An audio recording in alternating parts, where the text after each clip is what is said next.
Hello everybody and welcome back to a brand new episode of our NASCAR Heat 5 career mode here on the channel. I hope you're all having a great day, coming fresh off of our first win finally in the NASCAR Cup Series. It took us over 40 attempts to pick up that first win, and boy was it rewarding in dramatic fashion against William Byron, Brad Keselowski late in that race in Martinsville. I couldn't choose any other track that'd be better to pick up a win for the first time than Martinsville. Maybe Miami would be a bit better for me, as that is my favorite track to drive in the NASCAR Cup Series. But we got the grandfather clock, absolutely awesome now, and we roll into Talladega with a very realistic opportunity to go back-to-back, I think, here. Anybody can win, of course, in Talladega. We know we're going to qualify dead last for this race, and that's exactly what we would do.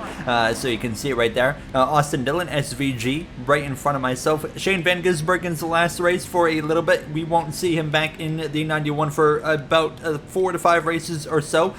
Alex Bowman rounding out the top 10, and on the front row, it's going to be made up of best friends of Ross Chastain, as well as Denny Hamlin, Gibbs, Keselowski, and our teammate of Hemrick rounding out the top 5. We had entered in the Xfinity race this weekend in the Top Golf number 10 machine, mainly to see if we can help our teammates of Chandler Smith, as well as the other one who I don't even know who is the other one on colleague at this point. Oh, Derek Krause. So Chandler Smith, Derek Krause. We're trying to help those guys pick up wins. So here in Talladega, of course, getting as much as we can on the start. It's really hard to get rolling in the opening moments, starting from the back in the Xfinity series, but only 2 laps in stage 1 as well as stage 2, and we were moving our way just through on this inside, really with minimal issue here now. Is I have got the new numbers in the game that Koop sent. I don't have all of them. I just put in the ones that are mandatory, that were just inaccurate from the number to the car, but I'm gonna work on slowly getting everything changed as we got P17 in stage 1.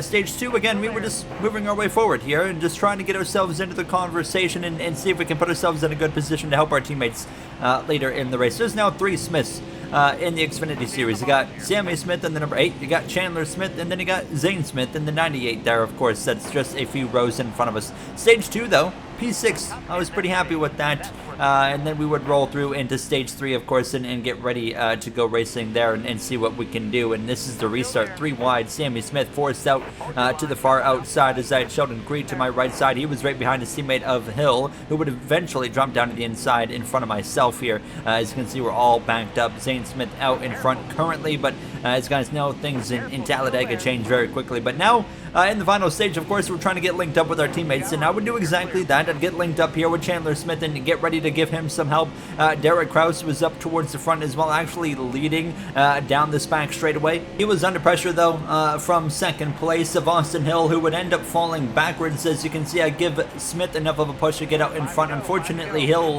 was able to get down in front of myself, so we got disconnected for a little bit, and that kind of really messed things up here in the final 5 laps of this race. Krause down to 3rd, and Chandler Smith to the lead of this race. Now, Krause is already a winner this season in Xfinity, so we're not fully focused on helping him. We want to help the other teammate of Chandler Smith the most, but Krause would go back to the lead, Smith down to 2nd. We got Austin Hill behind us. Justin Allgaier would go up my inside, but I would commit to the back of the 16 basically for as long as I could in the late portions of this race, and unfortunately it wasn't working. Also, I noticed that I have 2 48 cars that need to be fixed. One is Kligerman, one is Buford, so I'm going to work on fixing that here in the coming episode or 2 now. As you can see, unfortunately, although I'm committed to helping my teammates, it's just not working. We were going nowhere, so eventually with 2 laps to go, I bailed on it, said I'm going forward because you guys aren't, I'm going to try and win this race, but only giving myself a lap to go from 8th to a potential P1 here now as we go down into turn 1. Down towards turn 3 to the inside. Here we go. Out in front, though, it was Justin Allgaier, and I just couldn't quite work my way forward enough to pick up the victory. Justin Allgaier is going to come through to win here in Talladega. Has he ever won a play race in Xfinity? I'm not 100% sure, but he picks up the win here today in Dega as we get P4. So overall, solid. Didn't get the objective complete of a teammate winning, of course, but it is what it is. And now we can focus in on the Cup Series as we try to go back-to-back Cup Series victory in Talladega. Let's head to Sunday. We're coming to you from Talladega Superspeedway. It's a proven fact that anybody can win at this place and spoil the playoff picture. And that's the great part about this place, Mike. We can see whole careers ignited here. Think back to Brad Keselowski back in 2009, picking up his first win at this track. Everyone has to be careful of the big one, however, boys, it's coming at some point today. Who can survive to the end will decide it all.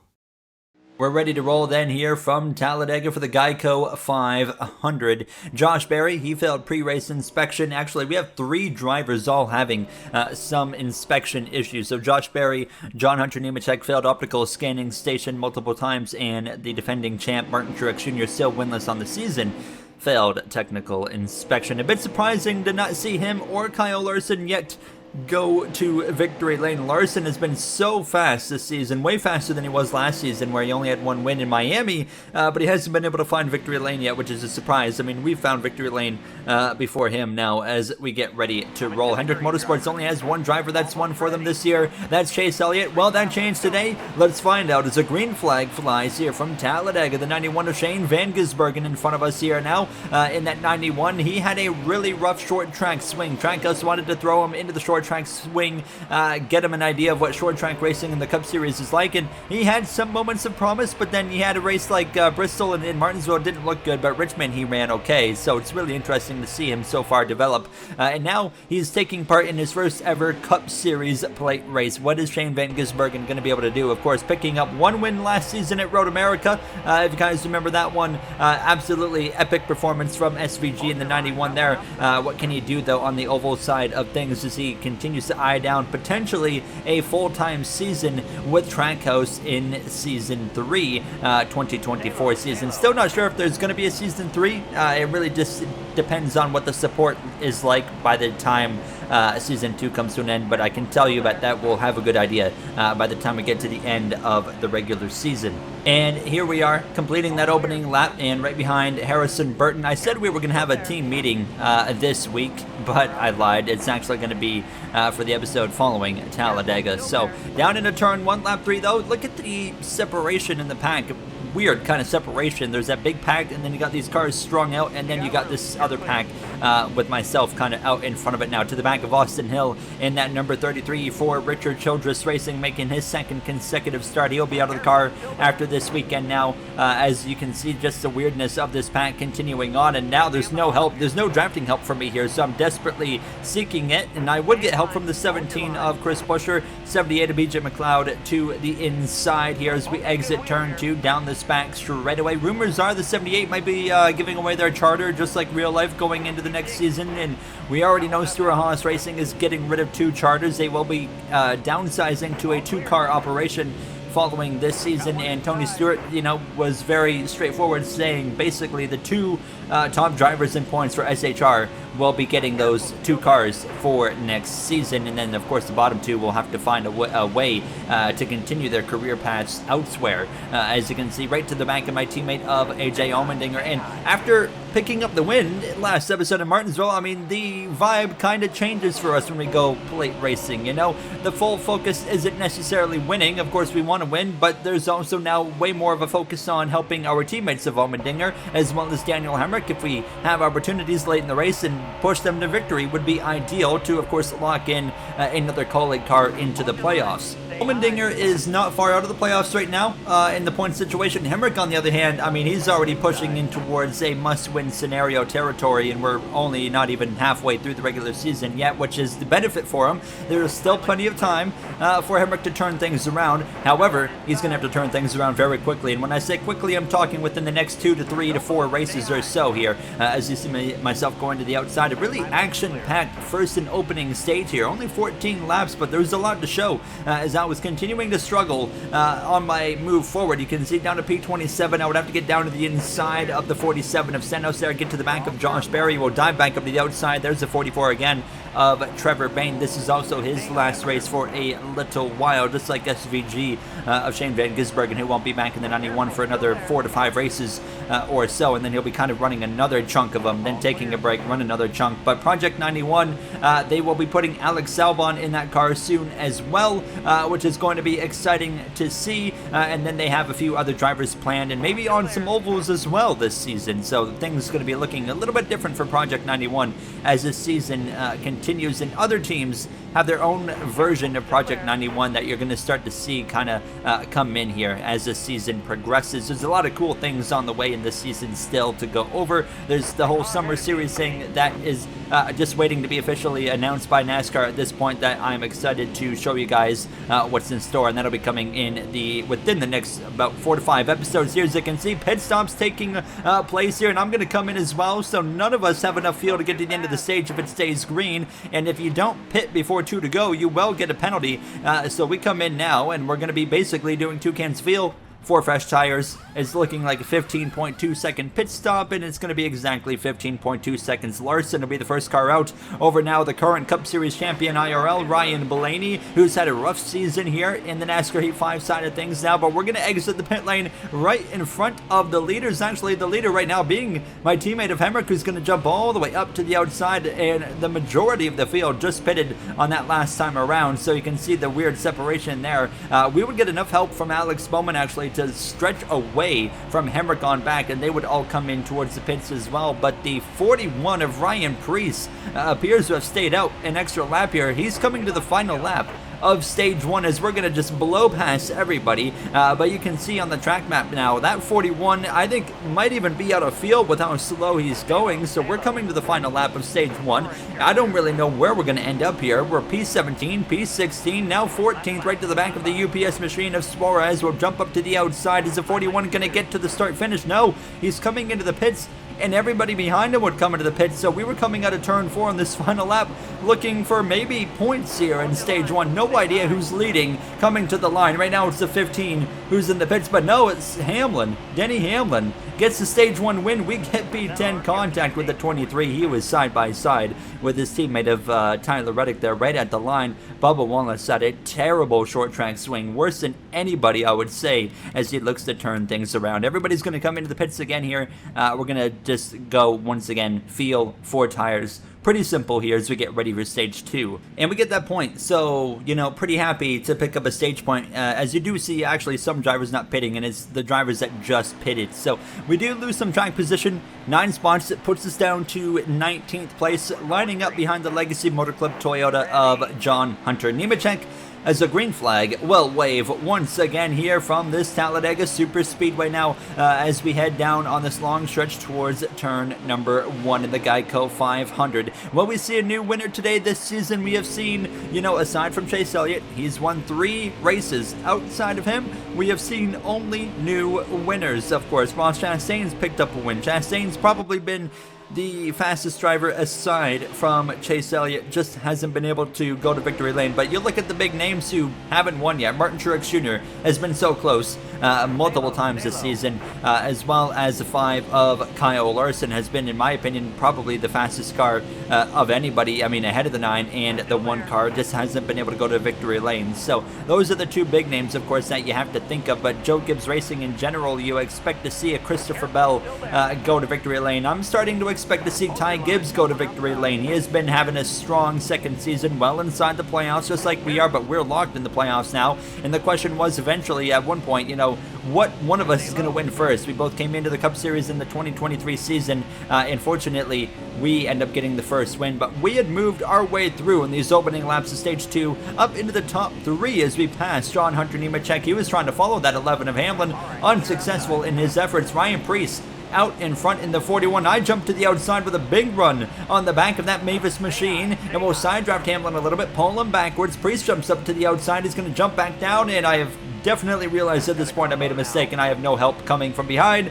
Priest does get forced up to the outside. Hamlin shows a no, so this helps me a little bit at least. But yeah, I definitely made a move way too early. Should have been a bit more patient, maybe forced, you know, a move on the inside and whatnot. And actually Hamlin jumps up to the outside. But look at this, even with help from behind, because the 42 didn't want to push me, I lost so much time right there. Now as we side draft the 54 of Gibbs, we were 3 wide in the middle with 8 laps to go in the stage. Priest on the top, Gibbs on the bottom. Now we're going to go look to the inside of that 11 of Denny Hamlin again. Out in front, it's Riley Herbst right now, last season's Daytona 500 winner. We have seen, you know, in both Daytona 500 so far, surprise winners from Herbst last season to Corey LaJoie for the Andretti Global team this season. Andretti Global's had their ups and downs so far here in Season 2, as we're 3 wide now between SVG and Alex Bowman. Bowman, another one, we talk about him, I feel like, every episode. He has his moments of speed, but he continues to just fall off towards the end of these races. Now as I force it 3 wide up the inside of Herbst, he wasn't ready for that one. Our former teammate of Justin Haley for Rick Ware racing out in front. Here comes Blaney as well, who's looking to turn his season around here now in 2024, as the caution's gonna fly actually here about midway through stage 2, and you can see some drivers pitting, and basically everybody that's pitting are drivers that stayed out at the end of stage 1. Everybody staying out are drivers that pitted at the end of stage 1. Reason for the caution, unfortunately, is my teammate Daniel Hemrick here in the number 31, and you can see right here he blows a tire, slams into Christopher Bell, and then the caution's gonna fly just quite simply because of that. We gain 1 spot by staying out on track, so we'll line up behind the number 91 there. Justin Haley in control of the restart. We are back underway. Of course, if you look at potential new winners today, everybody would love an SVG win or love a Trevor Bayne win who's on my inside, because that would not put, you know, them in the playoffs. Of course, they're not full-time, so that wouldn't affect the playoff picture. Justin Haley, he could affect the playoff picture, of course, but still, it's important to keep in mind in NASCAR Heat 5, you still have to be in the top 30 in points to be inside the playoffs. It's not like real life where you can now be outside of the top 30. And in my opinion, it's one of the worst rules still in NASCAR, is the whole winning you're into the playoffs, you know? I just don't like it. I think it should just be the top 16 only. If you're in the top 16 in points, welcome to the playoffs. You shouldn't be able to get into the playoffs because you're 34th in points, but you won a race, you know, because it rained at the right time. I don't know if it's me, but it really feels like we don't have many races, you know, get rained out as much as we used to in the past. Like, we see a lot of rain, but we see NASCAR kind of commit a lot more to getting the racing in. I might just be completely inaccurate on that and just have no idea what I'm talking about, but it kind of feels like that to me. Let me know down below if you agree with that or not. The last rain race I can think of where it got called early was Atlanta with William Byron, if I'm not mistaken, but that's not the focus. We jump to the inside of William Byron, right behind Austin Hill, the Cup Series rookie, part-time rookie. We will get to his inside on the final lap of stage 2. Up front, it's Trevor Bayne side by side with Justin Haley, to the back of Josh Berry as well, who wants to keep, of course, his early Cup Series hopes alive. As I jump to the inside of him, now we're 3 wide with him and Logano. I got help coming from the back with the 34 of Michael McDowell as we exit turn 4 down this front straightaway, looking to the inside of the 51. Do we have a chance to win stage 2? Probably not. The 51 is maybe going to be able to hold us out. The 44 for sure is going to win stage 2. We actually get Haley at the line, P2 in stage 2. Pretty happy with where this car is so far here. Now, there was really nothing to tell our crew chief in this one. I mean, the car is fine. We're just continuing to roll and just continue on and just see what we can do with this race and try to get that back-to-back win is really what I'm focused on before going into Darlington the next episode, because Darlington's going to be a rough one. But there's some exciting races, you know, coming up from Darlington. The Coke 600 is a race I've got circled as a potential opportunity to run well. But Dover, I think, is the one that I've really got circled as we can win that one. And now that we got, you know, that first win out of the way, I want you guys to comment below. How many wins do you think we're going to get in Season 2? You know, I feel like we're about to unlock the Chase Elliott or the Kyle Larson or the William Byron effect, where, you know, it might take them forever to get that first win, but once they get that first win, it just opens the door. They know how to get it done, and now the floodgates basically open, and we can win a lot more races here. Now, I'm going to eye up a 3 or 4 win season. I think that's very realistic here now as we exit turn 2 down this back straightaway here. Help from the number 4 of Josh Berry potentially coming as we try to take the lead of this race in Talladega, and they're already 3 wide behind us now. The intensity really hasn't been here today. It's not been the usual Talladega. It felt like so far a pretty calm Talladega race. We have seen, of course, one accident with the 31 of our teammate of Daniel Hemrick. His day over, unfortunately. Just hasn't gone the way he would, of course, have liked, but we're clear for the lead, and look at the separation here. We got a single file line on the inside, making it nice and easy for us to cruise back to the line and lead this first lap of stage number 3. 14 laps to go in the stage, but you can see the pack would get formed quickly on our outside, and you can't cover 3 lanes no matter how hard you try, and that allows Logano and Bain to go by. Here comes Chase Elliott as well, looking for win number 4 already this season. It's been a heck of a season for him, but we get sorted out and get to the back of Logano. We jump back to the inside of the 22, and the, of course, 2018 and 2022 Cup Series champion. We'll pass him right there with help from the 34 from behind. Back to the lead without quickly change again. McDowell would jump up in front of Joey Logano. Chase Elliott as well jumps up to the outside there. Right in the middle, crash in the back though, the 44, the Legacy Motor Club car of Trevor Bayne got around. That looked like a pretty big incident there. That's going to bring the caution out. We'll get a look here in just a moment at the replay, but it looked like a tire failure causes a big crash in the background. This will bring everybody to the pits with 11 laps to go. What we're going to be doing here is 2 tires as well as basically a can of fuel, as you can see the rest of that running order. So Bane's day, I would assume, is definitely going to be over after that, but that's going to create some interesting racing here. Not a lot of time left to get things done, but yeah, 1 can of fuel, 2 tires. Here's a look. Bain blows a tire, Larson, Parise, Bowman, they all get a piece of it. Surprisingly, it doesn't turn into nearly as big of an accident as it had the potential to be up in the front half of the field.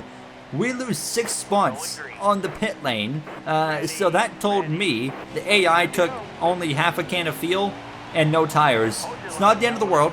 We got 8 laps to go. We're P9, still in the top 10. It's Talladega. You can go from 9th to 1st, you know, in 1 lap in the perfect scenario. We're not going to get a perfect scenario, but it is possible. Elliott up here. Logano forced to the outside. SVG. Shane Van Gisbergen for Trackhouse Racing up the inside. The outside is not formed at all. Elliott going backwards. We are in the perfect lane. If we were in the top, that would have been a disaster for us and probably day over. McDowell to the lead over the 51 of Justin Haley as well. McDowell trying to make the playoffs for a 2nd consecutive season here with another win. Bubba Wallace, your Atlanta winner, up here in the mix, but not anymore because here comes the 20 of Bell to the inside of him, and we are up to P3. Jumping to the outside. Big help from the 91. But it's not going to be enough right there, but we might still be able to get a run. If that 20 car can get linked up with us, the 34 jumps up to the outside. We have a real chance of making this work. Here we go, pushing from the DeWalt machine of Christopher Bell, looking for his first win, already closing in on a season-long winless drought for Christopher Bell. He's right to my back bumper into turn 1. We would remain right there with McDowell, but unfortunately, we would get disconnected from the 20, and you can see the damage done, but now he's coming back to us. A big shot to the back bumper again as we head down through the tri-oval. SVG, Justin Haley here in the mix. Haley to the lead of this race, trying to put Rick Ware's team in the playoffs for a 2nd season running. Actually, no, it would be the first time because remember, Herbst never actually made the playoffs because he didn't finish in the top 30 in points last season, but we continuously get that help from the number 20 as a caution flies again with 6 laps to go. And we once again run P3 at the same spot as the last caution. However, the difference is nobody's pitting this time, so we know we will restart P3, and it's only going to be a couple of laps of racing remaining here in Talladega. Justin Haley, Michael McDowell, both looking to win their way into the playoffs. Ryan Preece is going to be 4th. He's obviously looking to win his way in. And, I mean, that would solidify him as, you know, the best in points for SHR. So that would solidify his ride for next season if he can make the playoffs here with a victory. Now, if I'm an SHR car, I am desperately trying to find victory lane here today because really, realistically, they have to focus on the Daytona regular season finale following today because we're not going to see any SHR car win other than that, of course. Nonetheless, pushing to the back of the 51, try to stay off of him in this moment because if I run into the back of him before we actually get up to speed, it just slows the car way down. Haley jumps up to the top, and Priest is going to try and follow through as well. He's going to get in line behind the 34 of McDowell. We're right to the back of the 51, not going to look for a move yet, but here's the move coming because Haley decides, you know what, I'm not even going to protect the bottom. So here comes Christopher Bell, who we've been working very well with so far, down through this tri-oval to the lead with 2 laps to go in Talladega. Can we go back to back? Look at the run the 9 of Elliott and Austin Dillon have. Do I cover it? Do I not? I'm going to cover it up, but now I thought Bell was going to get to the inside. He doesn't because he didn't have the help. He had a bit of a run, but it wasn't enough. And now to the lead goes Chase Elliott. Personally, I'm okay with this. I don't like leading coming to the final lap of a plate race. It just puts us in an awkward position, so this could work as long as the 20 stays committed to my back bumper. Chase Elliott to the lead, but the 20 gets pulled back by the 3 of Austin Dillon. White flag in the air, right to the back of the 9. Can we make the move? Elliott's going to cover to the inside. Smart move, and the top's not going to work. I have no help from behind. They're side by side. Bell on the inside, Dylan on the top. He wants to get to victory lane, of course, now, but if we don't get help, we're not going to win this race. We're right to the back of the 9 of Elliott, to the inside, and again, not enough down this back straightaway for the final time, and Talladega needing some help desperately if we're going to be able to beat this 9 car. We just simply cannot straight up pass them into turn 3, trying to pull a draft from the 3, trying to just get the draft partner icon to light up from anybody. The 20 car is coming, but it's not going to be enough at this point. Out of turn 4, he's still struggling to pass the 3. We get the run on the 9, but it's not going to be enough. For the 4th time this season already, Chase Elliott is going to hang on to win in Talladega by just a car length over myself. The back-to-back dream was not meant to be, unfortunately, there after the win in Martinsville, but second place is nothing to hang our head low on, that's for sure. But yeah, that's great. Absolutely fantastic for us in the point standings as you see the rest of the finishing. Gibbs with a terrible day in 36 there. Trevor Bayne and Hemrick at the bottom.